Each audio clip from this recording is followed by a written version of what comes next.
नमस्कार दोस्तों। पश्चिम बंगाल विधानसभा चुनाव को लेकर बवाल मचा हुआ है। प्रधानमंत्री नरेंद्र मोदी, गृह मंत्री अमित शाह, उत्तर प्रदेश के मुख्यमंत्री आदित्य योगीनाथ सब वहां पर जा रहे हैं। जबरदस्त रैलियां हो रही है, जबरदस्त भीड़ भी आ रही है।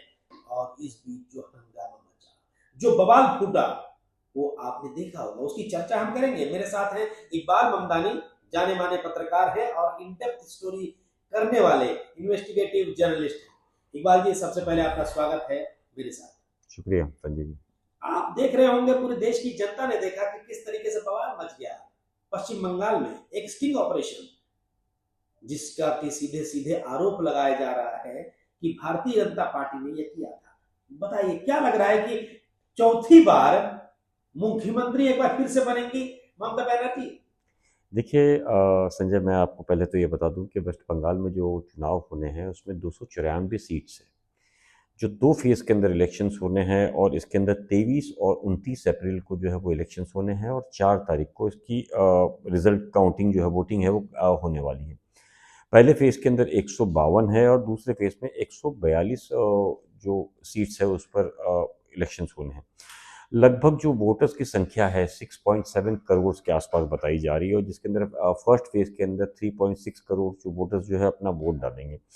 और अगर मैं बात करूं कि इलेक्शन कमीशन ऑफ इंडिया ने स्पेशल इंटेंसिव रिवीजन यानी कि एसआईआर जिसे हम करते हैं, उसके तहत तकरीबन 90 से 91 लाख जो है वो नाम काटे थे, जिसको लेकर के बहुत बड़ा हंगामा शुरू हो गया था। अलग अलग पहले बिहार हमने देखा, बिहार के बाद अब इस तरह। तो कुल संख्या जो है वो 91 लाख 2,577 जो है वोटर्स की संख्या थी। ये रिलेशन अक्टूबर 25 से लेकर के हम मान सकते हैं कि अप्रैल 26 तक ये नाम काटे गए। इसके अंदर अगर मैं कुल संख्या की बात करूं तो 11.88% जो है वो वोटर्स की कमी हुई है। पहले 7.66 करोड़ वोट हुआ करते थे, अभी कम होकर के वो 6.75 करोड़ बचे हुए। देखिए, फाइनल जुडिशंस की अगर हम बात करें तो तकरीबन 90 लाख से ज़्यादा जो नाम है वो डिलीट किए गए इस पूरे कार्यक्रम के अंदर। सिर्फ 152 जो कॉन्स्टिट्यूशन जो क्षेत्र है उसके अंदर जो नाम काटे गए हैं वो तकरीबन 37 लाख के आसपास नाम काटे गए हैं। ये एसआईआर के नाम पर भले ही काटा गया, इसके अंदर उनका कहना है कि कुछ डुप्लीकेशन थे, कुछ डेड हुए थे, कुछ शिफ्टेड वोट थे, कुछ अनट्रेसेबल थे। इस तरह ये वोटर्स के नाम काटे गए। लेकिन ये मामला तूल जब पकड़ा तो ये सुप्रीम कोर्ट तक भी गया है।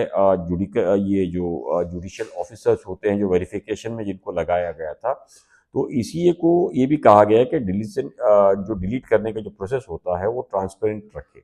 लेकिन मैं कहता हूं कि क्लेम्स और ऑब्जेक्शन इतना हुआ है कि उस पर अभी भी सवाल काफ़ी खड़े हुए हैं। दूसरी बड़ी बात है कि एक समुदाय को मुझे लगता है खास करके टारगेट किया गया है। समुदाय क्या है? मुस्लिम समाज को टारगेट किया गया। जो ज़्यादा नाम कटे हैं वो मुर्शिदाबाद हो, 24 परगना हो, जो मालदा हो गया, फिर नादिया हो गया, यहाँ पर जो है वो काफ़ी नाम काटे गए हैं। उसको लेकर के काफ़ी सवाल खड़े होना शुरू हो गए और उसकी वजह जो है वो ये है कि ऐसा बताया जाता है जो 5 अलग अलग जगह पर इलेक्शंस हुए हैं उसके अंदर कलकत्ता पर अपना मुख्यमंत्री हो, इसको लेकर के बीजेपी लगातार प्रयास करती है। हमने 2021 में भी देखा था कि बहुत कोशिशों के बावजूद जो है आप ये मान के चलिए कि बीजेपी नाकाम रही। इस बार भी जो है हालात उसी तरीके से थे और इसके अंदर जो आपने शुरुआत में जिक्र किया कि बीजेपी किस तरह इस खेल को खेलती है, तो हुमायूं कबीर बोल करके जो यहाँ कभी पहले कांग्रेस में भी रहे हैं, बीजेपी में भी रहे हैं, टीएमसी में आए, अभी अचानक जो है उन्होंने कुछ दिन पहले एक ऐलान किया था कि वो बाबरी मस्जिद कोलकाता में बनाएंगे, जिसको एक मुस्लिम समुदाय जो है बहुत जोश से उसके स्वागत के लिए शायद बाहर आया था। तो सबकी निगाहें जो अचानक हुमायूं कबीर के इस फैसले के बाद काफ़ी हंगामा हो गया था और लोग समझ नहीं पा रहे थे कि ये क्या कार है। लेकिन शुरुआत से ये देखा जा रहा था कि शायद उसको कोई चला रहा है। लेकिन जिस लेवल से उनका वहाँ कोलकाता में नाम बढ़ रहा था, तो जो AIM की अगर हम बात करें तो उन्होंने भी वहाँ उनके साथ गठबंधन किया मुस्लिम नाम को लेकर के। और इस पूरे पश्चिम बंगाल के अंदर जो इलेक्शंस की मैं बात करूं तो आप ये समझ के चलिए सिर्फ कलकत्ता में 7 लाख नाम जो है वो काटे गए थे। अब हुमायूं कबीर का एक स्टिंग ऑपरेशन सामने आता है जिसके अंदर वो बात करते हुए नजर आ रहे हैं कि बीजेपी उन्हें 1000 करोड़ दे रही थी इन सारी चीजों को लेकर के, तो जिसको लेकर के आप देख रहे हो कि लगातार ये इशू जो है वो बढ़ता जा रहा है। और अब इन सारी चीज़ों को लेके एमआईएम ने भी अपना पल्ला झाड़ लिया और उन्होंने कहा कि इस तरह के कौम को बेचने वाले लोगों के साथ वो इलेक्शंस नहीं लड़ेगी। तो अब फिर निगाहें जो है वो लोगों की समझ में आ चुका है और एक बार ये माना जा रहा है कि इन सारी ही चीज़ों को लेकर के टीएमसी जो है, खास करके ममता बनर्जी बहुत बड़े लेवल पे पावर में आई है। और अभी उम्मीद जो सट्टा बाजार की अगर मैं बात करूं तो सट्टा बाजार का ये मानना है कि 176 से लेके 180 के आसपास जो है टीएमसी और उसके अलायंस को सीट्स मिल सकती है। अगर 180 के आसपास या 176 मिलती है तो ये समझ लीजिए कि पूर्ण बहुमत से उन्हें सरकार जो है बनाने के लिए एक तरीके से फैसला उनके हक में आ गया। तो इन सारी ही चीज़ों को लेकर के अब ऐसा माना जा रहा है कि शायद इस बार भी जो है बीजेपी का जो सपना है वो पूरा नहीं होगा। इस पूरे मामले को लेकर के मुझे ऐसा नजर आ रहा है संजय। इकबाल, अगर हम बात करेंगे 2017 में जो चुनाव हुए थे उसमें 3 सीटें आई थी बीजेपी को, और ठीक 5 साल के बाद जो चुनाव हुआ 2021 में उसमें 3 सीट जो है उछल कर पहुंच गया 77। और बीजेपी ने अब जो है अपना ये रखा है टारगेट 200 प्लस मिशन 200 ये बोलकर मैदान में उतरी है। इस समय जो चुनाव के लिए वहां पर चुनावी रैलियां हो रही है, प्रधानमंत्री नरेंद्र मोदी पहुंचे हुए हैं, अमित शाह, योगी आदित्यनाथ, जितने बड़े बड़े नेता है। और इस दरमियान जो बवाल फूटा, ये जो स्टिंग ऑपरेशन की आप बात कर रहे हैं, और 2 दिन पहले जो मैंने वीडियो डाला है उसमें स्टिंग ऑपरेशन के शॉर्ट्स भी डाले, क्या बोल रहा है कि हर एक सीट में जो है 2 से 3 करोड़ का खर्चा आएगा और मुसलमान समाज जो है उनको हम बेवकूफ बना लेंगे और मुसलमान समाज भर भर के मेरे पास आ रहे हैं। ये तो एक दिखावा था कि हम जो है बाबरी मस्जिद बनाएंगे, उससे मेरे को क्या लेना देना, ये उसके शब्द हैं। हालांकि इस स्टिंग ऑपरेशन को सीधे सीधे वो बोल रहे हैं एआई जनरेटेड है, ऐसा वो बोल रहे हैं। लेकिन आप इन्वेस्टिगेटिव जर्नलिस्ट हैं, मैं इन्वेस्टिगेटिव जर्नलिस्ट हूँ, इस बात देखने से भी मालूम पड़ता है, हालांकि जब इसके फॉरेंसिक जांच की जाएगी तो सच्चाई दुनिया के सामने आ जाएगी। लेकिन इस समय जो पिछले 3-4 महीने में एक हवा बना था, पूरा मुस्लिम समाज जो ज्यादा से ज्यादा ममता बनर्जी के सपोर्ट में है पिछले 3 टेन्योर से, वो इस बार फिर से सपोर्ट करती नजर आ रही थी। मुस्लिम जनता वो इस बार काफी हद तक टूटता हुआ नजर आ रही थी। अब तो पूरा खेल ही खत्म हो गया बीजेपी का। देखिए 2021 की जो आपने बात की 77 सीट की, उसके अंदर अगर आप कलकत्ता सिटी की बात करें जो 11 सीट है उसमें से एक भी सीट बीजेपी के हाथ नहीं लगी थी, सारी तिलमी टीएमसी के हाथ लगी थी। दूसरी बात तो जिस तरीके से कलकत्ता के अंदर ये हवा बनी थी, महाराष्ट्र के अंदर अभी हमने कुछ दिन पहले देखा कि जो कॉरपोरेशन के अंदर इलेक्शंस हुए थे उसके अंदर भारी बहुमत जो है एआईएमआईएम को मिली थी। तो उसको लेकर के मुस्लिम समाज का एक था कि शायद मुझे लगता है कि एक लीडर हमारा भी होना चाहिए। और हुमायूं कबीर ने ऐसे वक्त की आवाज़ दी थी कि जब मुल्क में लगातार मुसलमानों को जो है मारा तोड़ा जा रहा है, हर चीज़ पर सवाल खड़े किए जा रहे हैं, उनके खाने से लेकर के, उनके एजुकेशन से लेकर के, उनके काम धंधे, सभी चीज़ों को लेकर के। तो ऐसे में उसकी अपील जो है शायद मुस्लिम समाज को लग रहा था कि शायद एक बहुत बड़ी काम करेगी। लेकिन ये जो स्टिंग ऑपरेशन जिस तरीके से आया उसने ये साफ कर दिया है कि ये खेल जो है बीजेपी के इशारे पे चल रहा है। और अभी आप इस पूरे काम को इस तरीके से देखिए कि बीजेपी भले ही सारी चीज़ों को लेकर के मान रही है, बीजेपी अलग अलग तरीके से, चाहे एसआईआर के नाम पर हो, ईवीएम के नाम पर हो, वीवीपैट के नाम पर हो, इन सभी चीज़ों को खेल करके इलेक्शन कमीशन ऑफ इंडिया जो कि एक टूल की तरह बीजेपी का काम कर रहे हैं। एजेंसीज के ऊपर तो सवाल खड़े हो ही रहे थे, अब तो इलेक्शन कमीशन जो है कई जगह पर आपने देखा कि सीधे सीधे खुल करके बीजेपी के लिए काम करते हुए नजर आ रहे हैं। ऐसे कई बार सवाल खड़े हुए। दूसरा, सुप्रीम कोर्ट के अंदर भी जब मामला गया तो चौंकाने वाली बात तो ये थी कि सुप्रीम कोर्ट का ये कहना है ठीक है इस बार अगर नहीं होता है कोई बात नहीं, अगली बार हो जाएगा। तो इस तरह के जो सवाल जो आम जनता समझना चाहती है उसके लिए तो कई मुसीबतें हो गई है। अच्छा, अब उसके लिए प्रॉब्लम्स ये है आम जनता के लिए कि अब खास करके मुस्लिम समुदाय वो किसे अपना लीडर माने। मतलब जिसको चाहे जो चाहता है उसे बेवकूफ़ बना करके उसकी कीमत लगा करके लगातार कौड़ियों के दाम उसको बेचता है।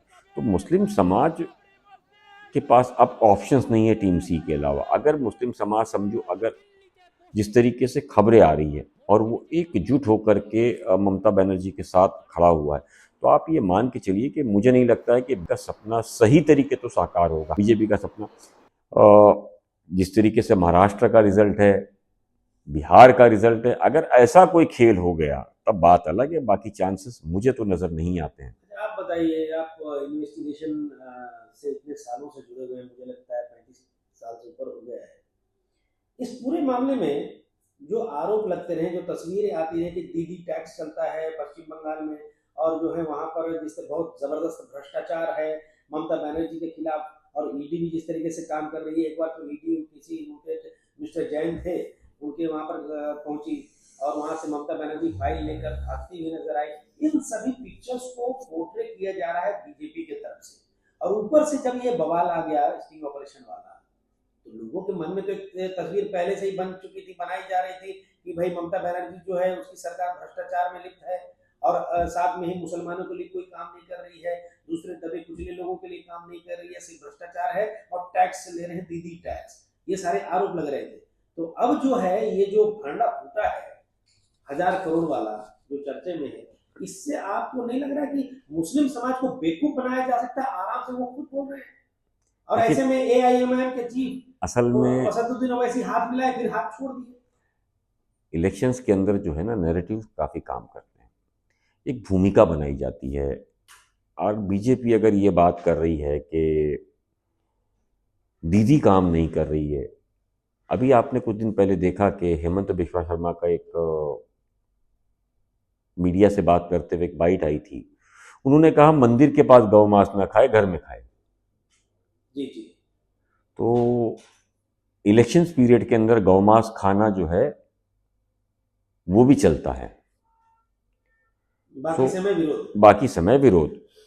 अब घर के अंदर खाए यानी कि मतलब गौ माता जो है वहां काटी जाती है, सीधे सीधे हिसाब यही हुआ हेमंत बिश्वा शर्मा को लेकर के।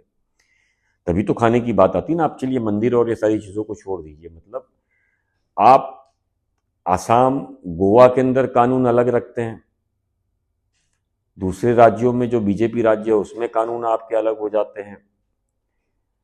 कपड़ों से आप पहचानते हो कि कौन अच्छा है कौन बुरा है। अब रही कलकत्ता की बात, तो मैंने पहले ही कहा ना कि मुसलमानों को लेकर के जो आप बात कर रहे हो कि दीदी टैक्स है, तो आपने पूरे देश में मुसलमानों को लेकर के क्या काम किया? एजुकेशन को लेकर के जो माइनॉरिटी फंड आता था वो आपने कम कर दिया। आप देखिए कि जो स्कूल्स के अंदर सरकार की तरफ से मदद मिलती थी, मैं स्कूल्स की बात कर रहा हूँ, प्राइमरी स्कूल्स की, वो स्मृति ईरानी ने पूरी तरीके से बंद कर दी थी। और आपका ये कहना है कि अभी जो माइनॉरिटी फंड्स है हम वो मुस्लिम समाज के जो हायर एजुकेशन के लिए लड़के जाएंगे उसके लिए देने को तैयार है। अरे जो प्राइमरी पढ़ेगा ही नहीं वो कॉलेज क्यों जाएगा? कैसे जाएगा? है ना। और वो वहां जाएगा, मतलब किसी ने 10th किया ही नहीं है तो आप सीधे एडमिशन दे दोगे? तो ऐसे पैसों को लेकर जो बेवकूफ़ कौम को बनाया जा रहा है, मुस्लिम समाज को, तो बीजेपी जो है वो इस तरह के खेल हमेशा खेलती रहती है। अब मुस्लिम भी इन सारी चीज़ों को समझते हैं कि बीजेपी से बेहतर तो कम से कम टीएमसी है उनके लिए। देखिए वोटर्स के जो अगर प्रतिशत देखें पश्चिम बंगाल में बहुत बड़ा प्रतिशत है, बहुत बड़ा भारी मतलब मत है, और ममता बनर्जी ये जो अभी भांडा फूटा है ये हुमायूं कबीर वाला, आपको क्या लग रहा है कि जो कुछ लोगों को बहका दिया गया था वो एक बार फिर से ममता बनर्जी की तरफ आकर्षित हो गए और उनको ही वोट देंगे, उनमें ही अपना नेता नहीं, देखते हैं? देखिए मैं आपको बता दूं कि पहले भी ममता की तरफ बहुत बड़ा झुकाव मुस्लिम समाज का था, और वो खुद भी जानती है इसके अंदर कि मुस्लिम समाज के बल पर ही वो जीतती हुई आई है। कोलकाता में लगभग मैं अगर बात करूं तो 9 लाख से ज़्यादा जो है वो मुस्लिम पॉपुलेशन है, आप ऐसे मान के चलिए। और कलकत्ता के ऐसे कई इलाके हैं या पश्चिम बंगाल के अंदर जहां पर अलग अलग क्षेत्रों में 30%, 50% ऐसे मुस्लिम वोटर्स जो है वो पूरी तरीके से मौजूद है। तो ये सारी ही चीज़ें एक तरीके से आप मान के चलिए, उसमें बड़ा टर्नआउट जो है वो टीएमसी के फेवर में जाता है। तो चौथी बार एक बार फिर से, मतलब लगातार 3 टेन्योर के बाद चौथी बार ममता बनर्जी फिर से मुख्यमंत्री बनने जा रही हैं, ऐसी हवा बन चुकी है। देखिए, अब मैं अगर बात करूं पूरे मुस्लिम वोटर्स की, तकरीबन 26-27% मुस्लिम वोटर्स पश्चिम बंगाल में हैं, और सट्टा बाजार एक बहुत बड़ा मायना रखता है। सट्टा बाजार जो मान रहा है कि 176 से 180 के आसपास सीटें जो है वो ममता बनर्जी हासिल कर रही है, और उसमें हजारों नहीं, कई लाखों करोड़ों का सट्टा लगता है। लेकिन इकबाल जी, हरियाणा में भी ऐसा सट्टा लगा था, वहां तो उल्टा हो गया। क्या यहाँ भी ऐसा कोई खेला हो जाएगा? मैंने भी आपसे यही चीजें कहा ना कि महाराष्ट्र हो गया, हरियाणा हो गया, बिहार हो गया, अगर उस तरह की चीजें हो गई और ईसीआई जो है उस लेवल पे ही उतर गया, तब आप क्या कर लोगे? तो सारी संभावनाएं है, लेकिन अगर इस तरह की जितनी चीजें बढ़ती जाएगी, आप ये मान के चलिए कि ये देश के लिए नुकसान है। फेयर इलेक्शंस नहीं होगा तो लोगों में गुस्सा पनपेगा, और लोगों में जब गुस्सा पनपेगा तो ये हालात किसी और दिशा में जाएंगे।